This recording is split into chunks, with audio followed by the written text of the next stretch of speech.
Welcome to today's episode with a little bit of twist. Today I've got my two buddies and it's gonna be different because usually I interview people I don't know and I'm trying to get I try to get them. Huh? Unmute hello. Malutin, utakandi. Okay. Hey, look, what is happening? Your ass. That's like I don't. I think he's using a phone. I use someone's phone. Yeah. Bencinga banguwe ngandenzela ingxaki ngenxa ye-load shedding, to be honest. The poor side. Yeah. The poor side. They were but again. Yeah, okay, but anyways, I'll be him. But okay. Anyways, guys, welcome to Living Abroad, the podcast. And today it's a little bit of a twist because I've got my buddy as well. My buddy now because we won. So just please introduce yourself. I don't want to introduce you, like in a way you don't want to be introduced. Just tell us who you are. Okay. My full name is Wakho Tutu. I hope I don't speak that fast, but I'm from South Africa, and I'm 26. I'm one of the people who want to go abroad. I'm tired of staying in South Africa for these years that I'm here, and my wish is to learn more. Yeah, my wish is to learn more and come over there and be myself. I hope we're gonna embark more about what I'm saying. We're talking, that is me. That is me so far. I can't say much, but yeah. Trust and believe. They know if you come over here, they're not gonna try and say your full name. You're gonna get a nickname. You're gonna be Wakho. Yeah, for me. They can call me W or they can call me leader. It's up to them. Like I'm a very inspirational person, so I'm a vibey that person. So yeah. But what's your main? But I guess it's for everyone. I think just really trying to travel and learn, and see more of the world than anything, right? Okay. The main reason of you wanting to leave South Africa. My main reason to leave South Africa, for my years of being here and starting here and trying to get a job and stuff, it's been very difficult for me to be in a place where you're not appreciated and stuff. And as a young Black South African, you're kind of looking forward in future. So you want to live in a place where you can be taken serious, that you have goals and stuff.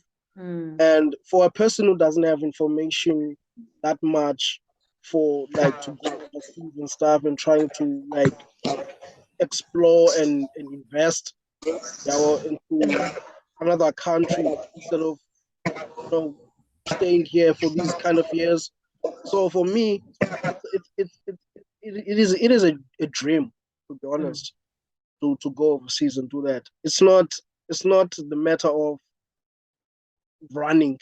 No, I'm not running.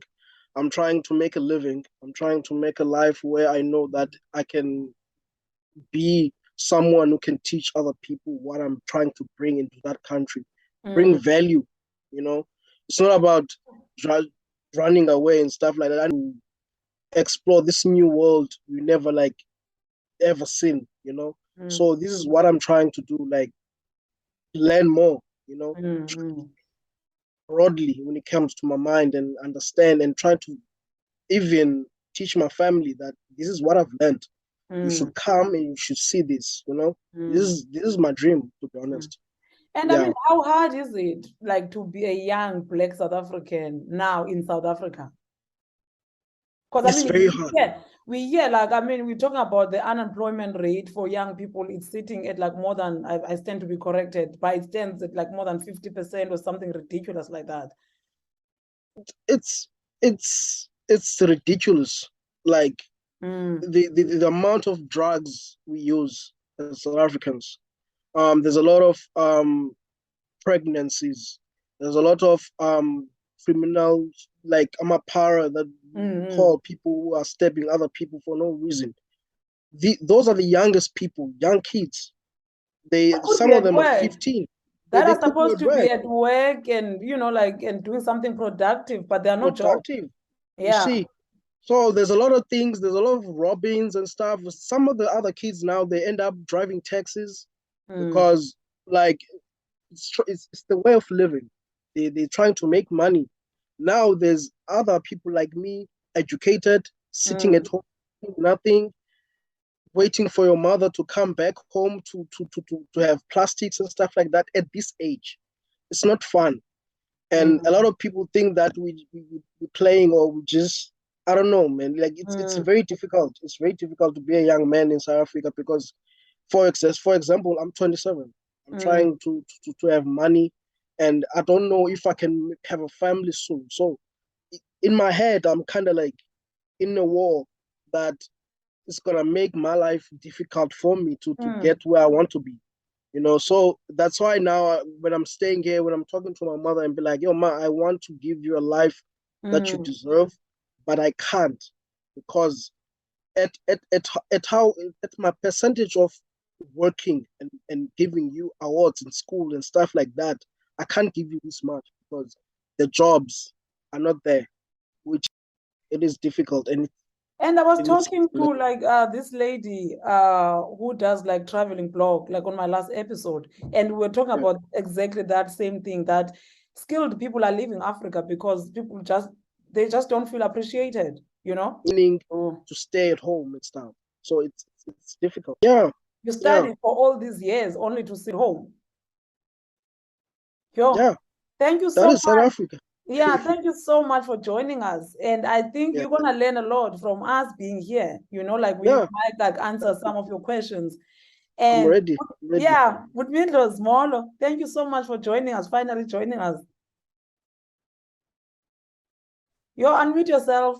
Unmute yourself.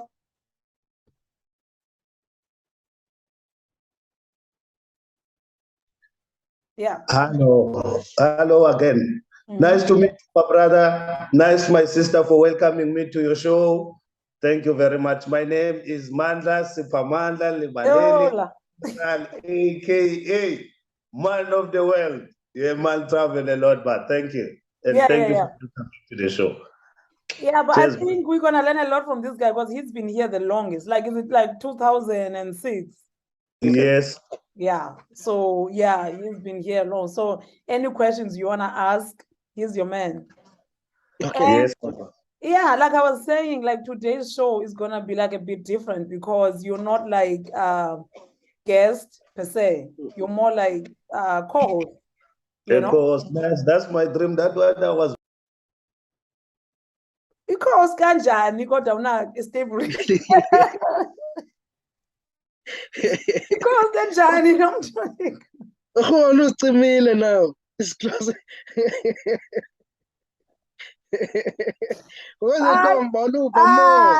I need to regroup. I've been working so hard. Like, listen, I've been working so hard, ne, to try and get Ilanti co-host. I've been trying to see, like, okay, so that if I don't get a guest, that means I can still like have a show on that week. So I've been trying to ask like a few people. Okay. So, well, a friend of mine spoke to this guy. I don't know what they spoke about, but yeah. And so this guy gets in contact with me and he's like, hey, your friend told me about you, that you do this podcast. I'm interested in social issues. And I had a look at you and some of your videos. So I like what you're doing. So yeah, let me admit him and see. Yeah, well, so he's like, yeah, I'm like, yeah, sure. Like, come on the podcast. Yeah, well. And so I got the feeling that he was more like going to be a host because he's already interested in like content creation, you know, instead of him doing his own podcast and me doing my own. It's like, let's just do it together. But I've never met him. Yeah, I've never met him. So we kept talking and then like we'll schedule, right? And then he'll cancel. And then we schedule again and then it cancel. So I was like, hey, what if maybe this guy was drunk on that day? Yeah, Okay. you know, like maybe he was excited and then he was, you know, like maybe he wants to now, he doesn't want to do it anymore. Yeah. So I was like, listen, right? Let's just like, do you want to do this or not? He's like, no, I want to do it. It's just that I'm working now. I'm like, yeah, but you agreed on a Wednesday and now today is Wednesday and you are canceling. So let's just like when we meet, right? Let's just meet face to face. When we meet one day, we can just talk about this. You know the guy, I'm not going to say the name, man.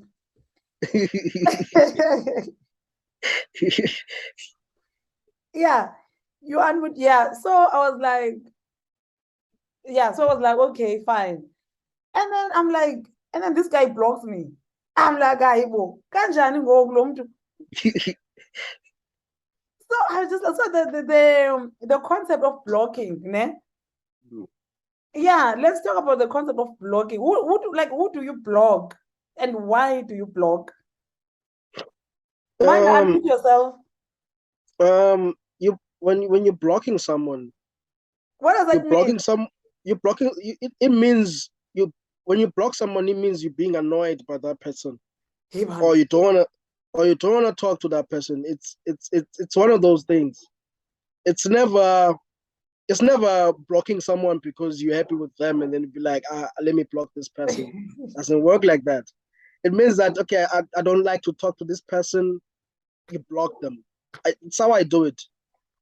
Or if I feel like it's not relevant for me to talk to that person or to that certain individual, then I block. That's what I do it. Yeah, but like, why would you block someone? Because for me, you've got to be like really, really annoyed, and it has to be, for me, I only block people who are. It has to be like a personal, intimate relationship. Okay. No, you get, you know, like with in there was a Joel and what it gets to that. So why would you've never met me? Like, why would you be so attached to like block? Blocking is no good. It's not good. It's not nice when somebody blocks you, but everybody's got their own different things to block somebody. They've got their own different reasons to say. When was the last time you got blocked, Mandla, before me? Yeah. When was the last time you got blocked before I blocked? I get blocked a few times, you know. I've got another friend of mine. I've been blocked a few times. Yeah. For example, if there is a girl or a lady you like, and you try to explain yourself, and then the lady said, okay, blah, blah, blah, me, I'm okay with you. Said, okay, let me just try for another time. Say, no, I'm enough. Then you can find yourself being blocked. Yeah, if you keep asking, if they're telling you no, and you keep asking. And you keep asking, you said, maybe if I try this way, maybe the lady will be all right. Sometimes it's fighting over, You can, if you fight with somebody or you don't get along, that person can block you as well. But me, I never block anyone though. No, I never blocked anybody. But I get blocked. But I get unblocked again because I get blocked for no reason. Yes. Well, I have blocked you. Yeah, they block me and unblock me. Some other people, just because they are angry at that moment, block you. Yeah, I have a friend who likes to do that. So that's why I say I've been blocked a few times with the same friend and blocked me. Yeah. Me, to be honest, I'm likely, I've never been blocked. I blocked once. I don't annoy people. That's why. For me, I'm a very gentle person. So if I talk to someone and then let's say we don't get along, maybe I don't swear at a person. I just I'll let them be, because at the end of the day, to pursue a conversation knowingly, you know that it's gonna lead to being blocked and stuff like that. Either you just let them be, and then you watch them on your phone and be like, hey, this person doesn't want to talk to me. At least they are still there. they're still there. Yeah. And then I don't even, in the long run, they're going to block me when they see that, okay, I don't even talk to them, like, at all. Then when I see, and then I'll find out, okay, they blocked me. I'm like, okay, it's fine, because it doesn't hurt me. Yeah, well, because we're no longer talking. Yeah, well. Yeah, but what if it's one of those people, ne, that just remove their pictures? Oh yeah, why do other people do that? Yeah, they just remove their pictures. It's very strange. I don't know myself, to be honest. People do that, and then when we assume we are blocked, that's how I say it. I'll be like, okay, he blocks me or she blocks me. It's fine. Then when they come and then they respond to you, they talk, or maybe they send you a message, I'll be like, Mara, you don't have a picture on your profile. I thought you were blocking me and stuff. I'm like, no, but I didn't block you. I just don't have a picture. Like, yeah, no, I think sometimes, especially if it's men and you're talking to them, maybe sometimes they have a picture of their girlfriend, and then who can say? What happens is that when they come to my inboxes on Facebook, they will say hi, and I'll get confused because you didn't follow me or so that I can add you to my Facebook, but you're saying hi, how you doing, and be like one of those corny conversations I don't even understand. You can't even cut to the chase about what you're trying to say. Then I block you because I don't know what is your intentions or what is your I don't know. No, I get you. I was just like so confused. I'm like, but this guy. Hey, I haven't. You were not rude though. You were not rude because you were like, that was a business thing. The reason why I said to him, do you want to do this after we met face to face? I wanted him to give him an opportunity to back off if he didn't want to do it anymore. Okay. So yeah, umuntu wavele hayi wayithatha. Jealous. It's all about jealous, you see. So it is, don't want anybody in his or her business. So the best way to shut, so we not talk about this. Maybe he thinks or she thinks that she might end up agreeing. You get me? So let's just cut the negotiations. Let be nothing. Let be no conversation. Maybe what you said scared him because he wants to be the only guy on her, whatever she or he does. Yeah. So yeah, it's just one of those things. Oh yeah, then it comes to collaborations. Yes. In this space. Even me. You've been here like the longest, right? You correct me if I'm wrong. Yes. Do people like really, really collaborate in this country? Not more especially in this town I've lived for this long. In here, I've tried to collaborate with people, myself, to work with guys. Nobody wants to work with nobody here. They want their own fame. They want to make the money. It's all about the greediness. Everyone wants to be the popular. Nobody wants to work with nobody. I've worked with different industries. I've worked with filmmaking. I've worked with this lady was a broadcaster, was a cameraman. I've worked with DJs. Everybody wants to do their own things. Is that not the reason why then we're not like winning? So how am I gonna start a podcast and then the next person is starting a podcast and then the next person and we're not even working together? And if you ask them, they just like blank you. Like they don't want to hear it. That again, it goes to that my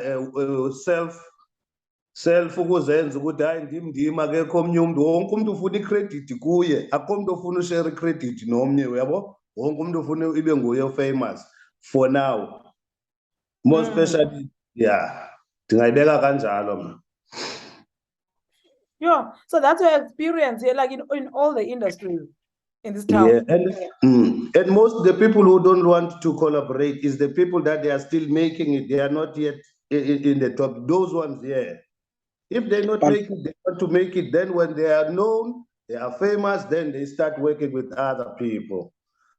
So I think that's the problem. Yeah, it's so bad. Yes, I once entered like I wouldn't call it like a competition, but they were looking for like up and coming filmmakers, like someone who has not made a documentary yet. So you just you just tell them like your idea, and then they only wanted 12 people to, well, not to make the film, but to give you a mentorship. So they're gonna take someone in the industry and like you get like doing mentorship classes. Like I think it was 12 of them. So I think them, well, it's like white people. And I think them, they thought, okay, let's pair her with another black creator. And it's gonna work out because she's a black woman. And they took this guy.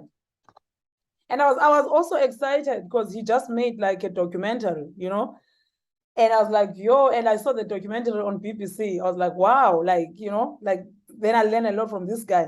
This guy only gave me one mentorship class.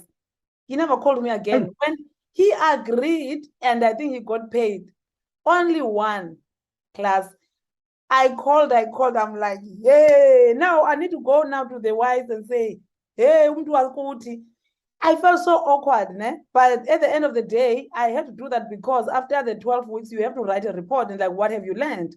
What have your mentor helped you? And this guy is working, he's like actually getting work. He could have helped so much. And he just never.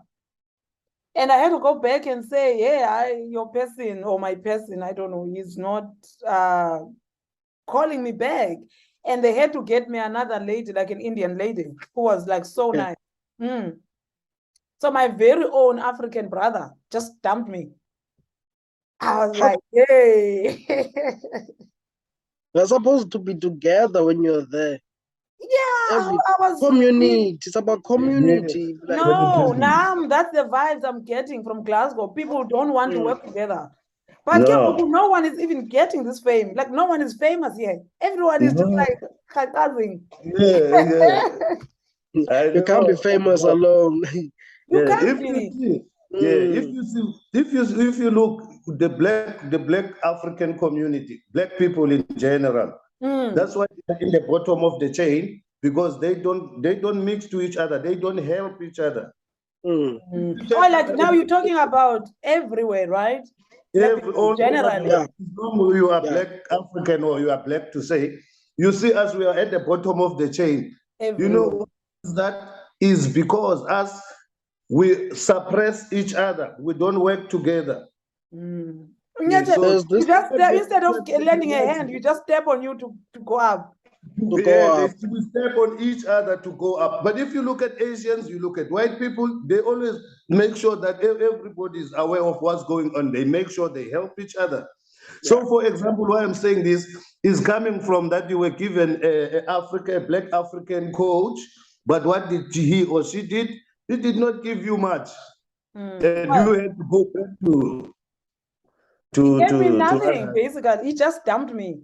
Yeah, you know when someone dumps you and then you go like this. Did I smell? But we on Zoom.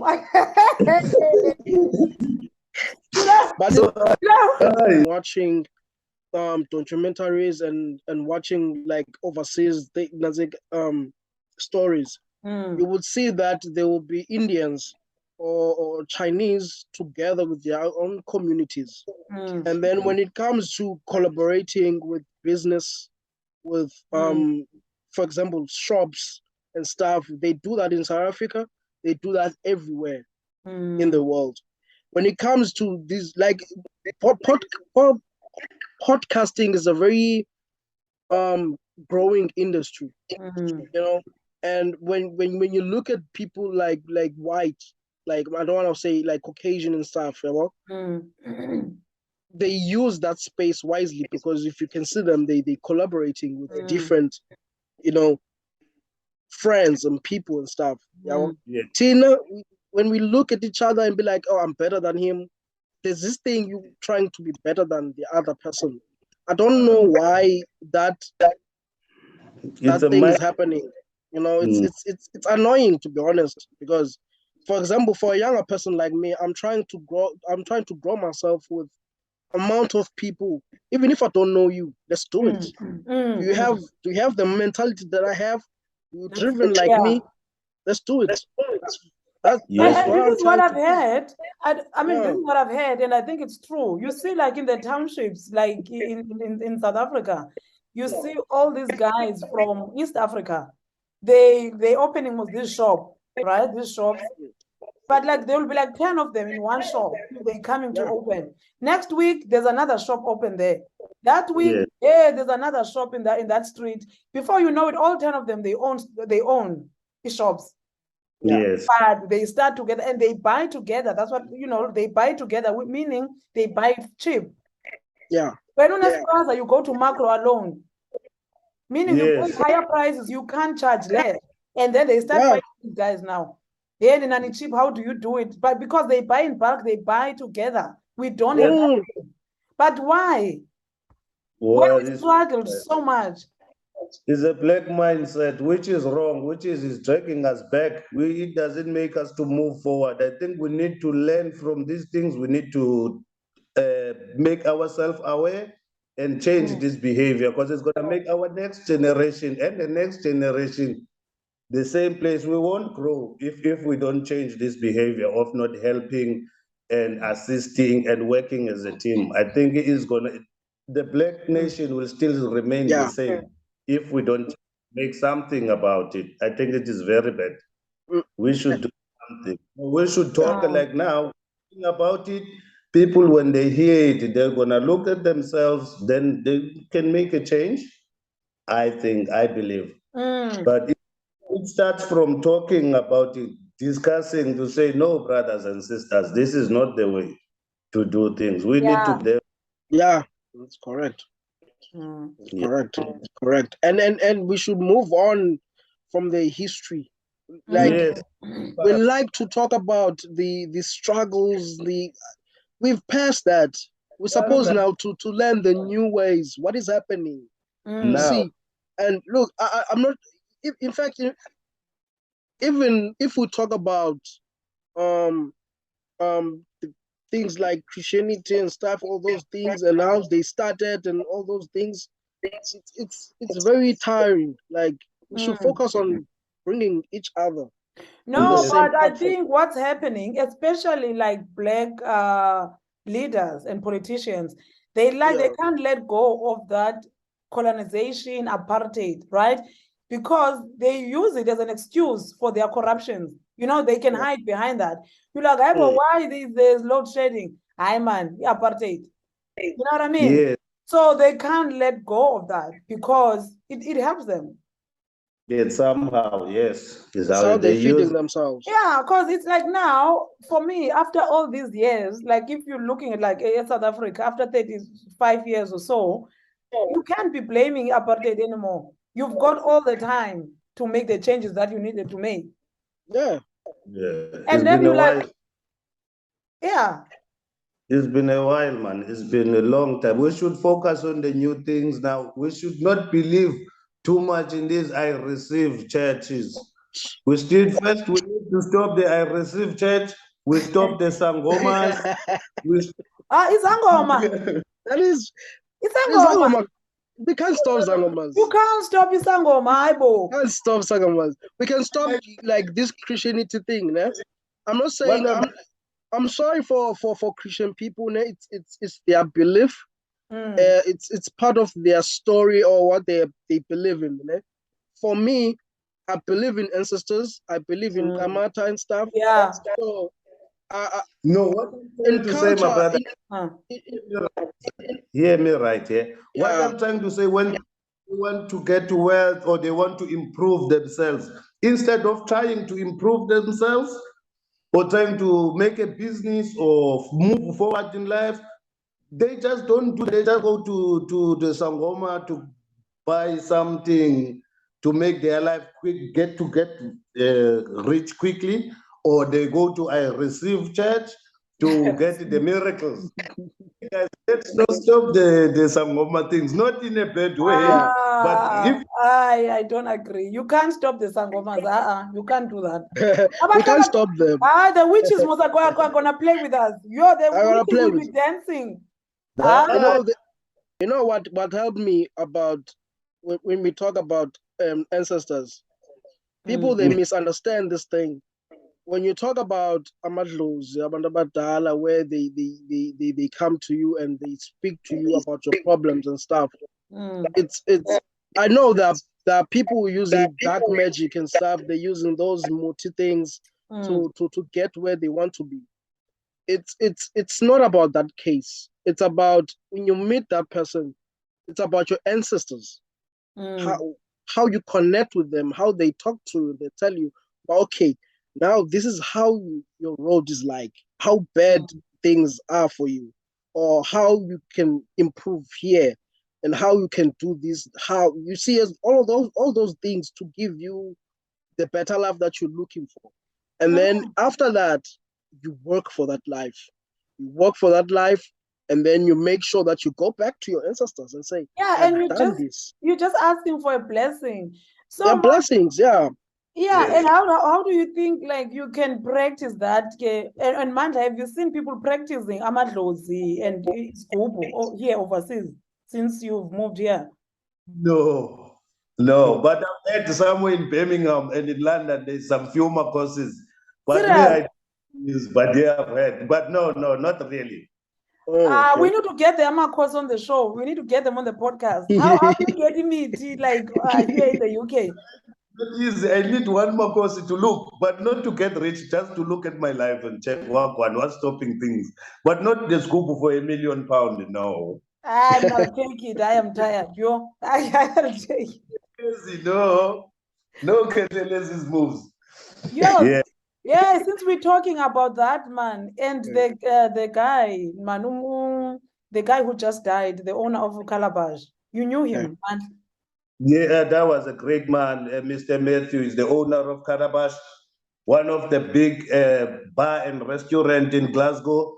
That gentleman, I have a very, very, very big respect for him, for uniting all Africa. If you can notice in Glasgow, that's the only town where all Africans, they live together. I think that guy, he achieved that. He made a home for us, for all Africans and Europeans in Glasgow. Yes. And he had time for everybody. You wouldn't say this guy is a top man. He was, if you need advice, any advice you need, he was there for us, and he had time for us, and he will do anything to help anybody from any country. Nice, man. He was a very good guy. I feel sorry for his family at these hard times. May his soul rest in peace. Very good person. Very nice guy. Yes. Yeah. And it's such a shame because I was meant to get Umama Elizabeth on the podcast, and it would have been so great to hear their story, how they both came in here as coming from their country as immigrants, and then they come here and they open one of the first African restaurants. Yes. It would have been so great. We kept putting it off, the interview. It would have been amazing. And also Mama Elizabeth, such an amazing, humble person. Oh, yes. Oh, they are very nice. That's why we call them Mama Nyangs and Papa Nyangs. Yeah. We don't call, and then we call Mama, because they are the parents of whole Glasgow and beyond Glasgow. Yeah. They're there for everybody. They come sit with us sometimes, have a drink, like, Checo, I'm chilling with the owner today. But it's normal. They were humble, very humble. And they started from humble.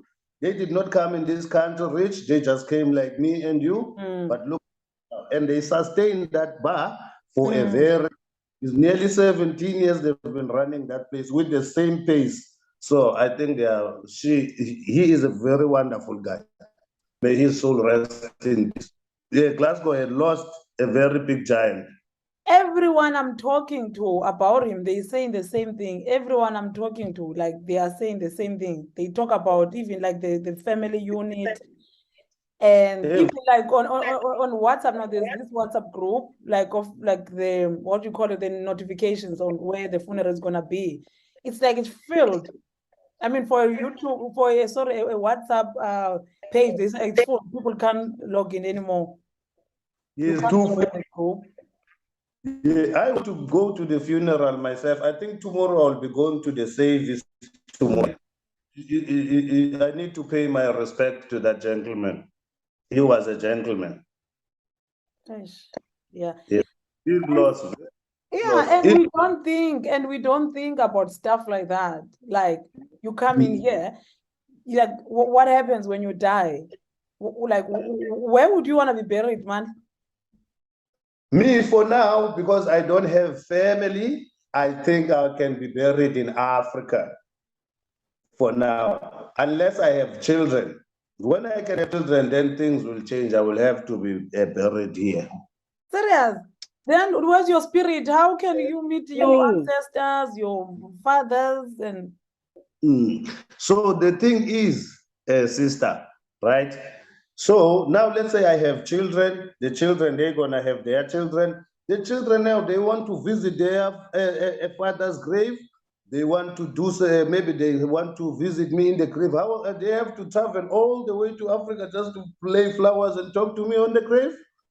No, so I'll be depriving them something. So yeah, and then just now let's example about this old the man who just passed away. So if he's gonna be buried, how many people have to pay aeroplanes, air tickets? He's got grand. He's got how many? It could cost loads of money. Yes, in my own view, I think that's my. Makes sense. Makes sense. It makes sense, man. When you think about it, yeah. But I still don't feel like the UK is my home. Like no, I don't feel like this place is my home. I don't feel that connected. I don't feel any connection. Like even now, like if even on Netflix, like I watch all the South African content. I'm up to date with South African news. Everything. I just don't feel so.